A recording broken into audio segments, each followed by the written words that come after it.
Dur sayang ngapunten saestu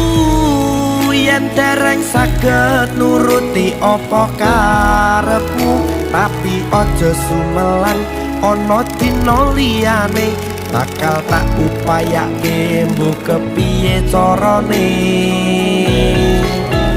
tresnoku ora bakal luntur sayangku ora bakal goyah senajan kahanane bubrah aku bakal setia ora mungkin mendua matur suwun sampun ana ngancani neng saben dina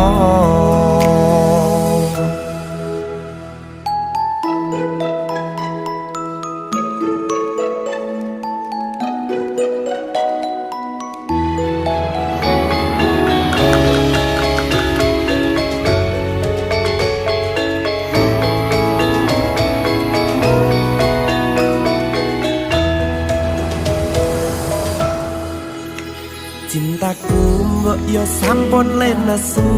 nesu kabeh iso rasah kudu nganggo mecucu iman paras ayu mundak beda karo atimu